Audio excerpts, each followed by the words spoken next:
So John, Mr. Doonan, Mr. President of IMSA, we know that in addition to trying to lead a large sports car racing organization, you've also been central to this Garage 56 program, Chevy Camaro ZL1, all kinds of things going on. Since we got you here, what can you tell us about progress, development, what's happening there?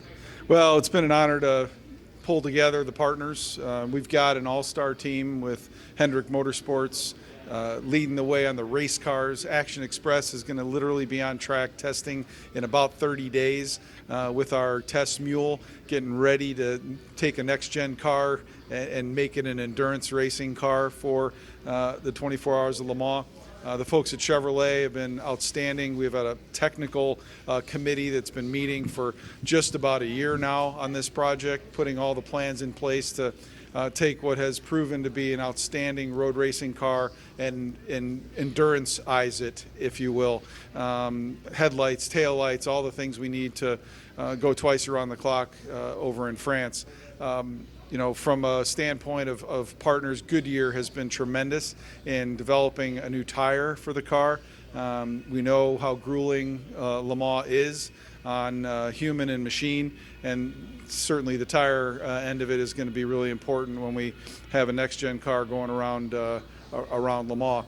I think the technical piece has developed and got great momentum right now with testing coming up. We've been in the simulator a couple times, so now people are starting to realize what's possible with the performance levels of the car and aligning that with what the ACO and the FIA's expectations are when we come over as the Garage 56 entry. Now the marketing elements are really picking up. We've got NASCAR G56 as our primary point of contact on Twitter. So all the partners got together in Charlotte this week.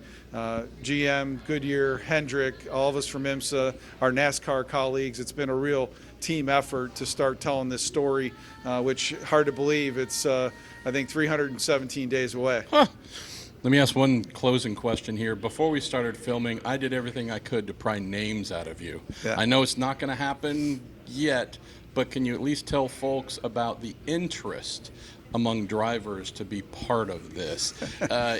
If you put everybody in who's asked, there'd be 312 drivers in the car, but can you at least share some insights on, if you can't name names, just some of the caliber of folks who want to be in that car at Le Mans?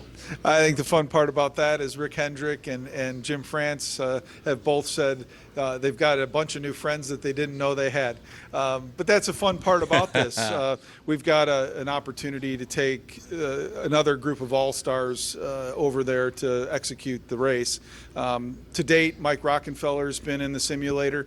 Jeff Gordon's been in the simulator. Alex Bowman's been in the simulator. So you've got a mix of proven endurance racing champions. You got a mix of historic Hall of Fame NASCAR drivers. You got a mix of current era NASCAR drivers that are praying for the opportunity to be part of this, what I would say, and Jeff Gordon said it best, a legacy moment for Hendrick as a company, for NASCAR to recreate what Bill France Sr. did in 1976, for Chevrolet that has such a great history in NASCAR as the winningest manufacturer, but also clearly their racing at Le Mans has put a lot of trophies in the trophy case. And then you look at Goodyear, I think it's 14 overall wins at Le Mans with their great tires, and they've been a pillar of NASCAR. So the driver lineup, not set, but a lot of interest among open wheel stars, NASCAR stars, sports car stars.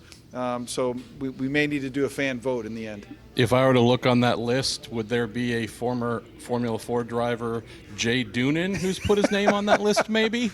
Well, I think I need to give it a go in the simulator first.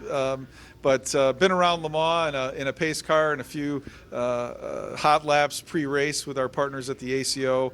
But I think I'll stick to Formula Ford or Matchbox and Hot Wheels cars at the moment.